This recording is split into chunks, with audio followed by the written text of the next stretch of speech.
ఇప్పుడు ఈరోజు మనం తెలుసుకోవే రెమెడీ ఏంటంటే, జనరల్‌గా అందరి ప్రాబ్లమే ఇది. ఎందుకంటే ఇంట్లో పిల్లలు గురుగారు చదవట్లేదు, లేదు చదువుకున్నా సరే గానీ, అది ఎగ్జామ్ టైం కల్లా వాళ్ళకి ఆ మెమరీ ఉండట్లేదు. లేదంటే ఆ టైంకి సెల్ఫ్ కాన్ఫిడెన్స్ అనేది డౌన్ అవుతుంది. వాళ్ళు భయం ఆందోళనలో చదవలేకపోతున్నారు, ఆ ర్యాంక్ రాలేకపోతుంది అన్నప్పుడు ఒక జనరల్ రెమెడీ ఒకటి నేను చెప్తాను.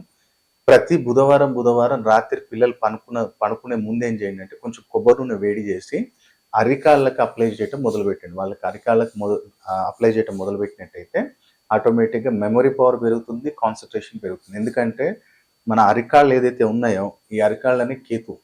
కేతువు ఏంటిది? మన మన జ్ఞాపక శక్తి కావచ్చు, ఇన్వెన్షన్స్ కావచ్చు, కొత్తది ఏదైనా కనిపెట్టాలి, మెమరీ పవర్, ఫాస్ట్ థింకింగ్ అనేది కేతు. సో మన అరికాళ్ళకి కొబ్బరి నూనె లైట్‌గా గోరువెచ్చగా వేడి చేసి బుధవారం అప్లై చేయటం మొదలుపెట్టండి. అలాగే బుధవారం రోజు ఉదయం ఏం చేయాలి అంటే కేసరి అంటే కుంకుమ పువ్వు తీసుకొని పాలతోటి కలిపి ఇక నుదుటి మీద, నాలుక మీద, నాభి మీద అప్లై చేయటం మొదలుపెట్టండి. రాహు పాజిటివ్ రిజల్ట్ ఇవ్వటం జరుగుతుంది. ఎందుకంటే రాహు ఎప్పుడైతే నెగెటివ్ ఉంటాడో కాన్ఫిడెన్స్ లెవెల్ అనేది డౌన్ అవుతుంది. కన్‌ఫ్యూజన్స్ ఎక్కువ క్రియేట్ అవుతాయి. భయం అనేది ఎక్కువ అవుతుంది. ఎందుకంటే ఇప్పుడు గురువు శని డిసిప్లిన్ ఇస్తాడు. గురువు భాగ్యాన్ని మారుస్తాడు. కానీ ఒక పర్సన్ ఒక చిన్న పిల్లోడు కావచ్చు. వాడి యొక్క ఫర్ ఎగ్జాంపుల్ అనుకోండి 8 జీబీ మెమరీని మనం 32 జీబీకి ఎక్స్‌పాండ్ చేయాలి అంటే రాహు కంపల్సరీ. రాహు చీతాలాగా మనకి చీతాలాగా అంత ఫాస్ట్‌గా ఆలోచించే ఒక కెపాసిటీ ఇవ్వగలుగుతాడు. అలాగే ఏనుగు లాంటి పెద్ద గోల్స్‌ని మనకి రీచ్ అయ్యేలాగా చేసేది ఏంటి అంటే రాహు. కాబట్టి ఇది మనం చేసినట్టయితే ఈ కుంకుమ పువ్వు రెమెడీ చేసినట్టయితే తప్పకుండా వాళ్ళకి మెమరీ పవర్ అనేది, ఫోకస్ అనేది, కాన్ఫిడెన్స్ లెవెల్ అనేది బిల్డ్ అవుతుంది. ఇది మనం వెడ్నెస్‌డే మార్నింగ్ చేసుకున్నట్టయితే బాగుంటుంది. అలాగే శనివారము ఎక్కడైనా సరే గాని శివాలయంలో పాలు, చక్కెర, సెపరేట్ 2 కలపకుండా సెపరేట్ శివయ్యకి అభిషేకం చేయించినట్టయితే చాలా బాగుంటుంది. అలాగే పిల్లల బెడ్‌రూమ్‌లో ఒకవేళ పిల్లల బెడ్‌రూమ్ సెపరేట్ ఉంది అంటే వాళ్ళ బెడ్‌రూమ్‌లో black, blue, brown colour bed sheets గాని, కర్టెన్స్ గాని ఉండకుండా చూడండి. అలాగే ఇంట్లో, మీ ఇంట్లో ఎక్కడైతే నైరుతి నుంచి వాయువ్యం మధ్యలో చెత్తా చెదారం ఏదైనా ఉంటే క్లియర్ చేయండి.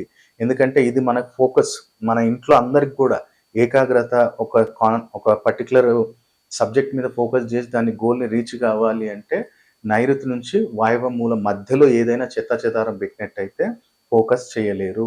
కాబట్టి అక్కడ క్లీన్ పెట్టండి. దాంతో పాటు ఎక్కడైతే ఒకవేళ పిల్లలు బాగా చదవాలి అన్నప్పుడు వాళ్ళకి పాత బుక్స్ ఏదైనా ఉంటే మీరేం చేయండి అంటే నైరుతి నుంచి ఆహ్, ఈ నైరుతి నుంచి ఒక 3 ఫీట్స్ ఇవతలకి మనం తీసుకున్నట్టయితే వాయవ్యం సైడు మీరు కాంపాస్ పెట్టండి. మొబైల్‌లో ఒక కాంపాస్ వస్తుంది. అది కాంపాస్ పెట్టినట్టయితే వెస్ట్ గోడకి ముఖం చేసి నుంచోండి. వెస్ట్ గోడకి ముఖం చేసి నుంచొని ఆ కాంపాస్ పెట్టండి. ఆ కాంపాస్ పెట్టినప్పుడు దాంట్లో మీకు 270 డిగ్రీస్ అని ఒక పర్టిక్యులర్ మార్క్ చూపిస్తుంది. 270 డిగ్రీస్, 280 డిగ్రీస్ అట్లా డిగ్రీస్ చూపిస్తుంది. ఆ 270 డిగ్రీస్ దగ్గర మార్క్ చేయండి. మార్క్ చేసి నా పిల్లోడు మంచిగా చదవాలి, వాడికి ఏకాగ్రత ఉండాలి, కాన్ఫిడెన్స్ లెవెల్ ఉండాలి, మెమరీ పవర్ ఉండాలి. ఒక వైట్ పేపర్ మీద రాయండి. వాడి పాత పుస్తకాలు అమ్మాయి గాని, అబ్బాయి గాని పాత పుస్తకాలు ఏమైనా ఉంటే ఆ పేపర్ రాసిన పేపర్ ఆ పుస్తకంలో పెట్టేసి ఆ 270 డిగ్రీస్ దగ్గర పెట్టి చూడండి 100% వాడికి ఫోకస్ లెవెల్ అనేది పెరుగుతుంది. అలాగే కాన్ఫిడెన్స్ లెవెల్ పెరుగుతుంది. మీరే అబ్జర్వ్ చేస్తారు. స్టెప్ బై స్టెప్ ఇంతకుముందు ఎలా ఉన్నాడు, ఇది పెట్టిన తర్వాత మీరు ఎలా ఉన్నాడు అనేది మీరే అబ్జర్వ్ చేసి చూడండి.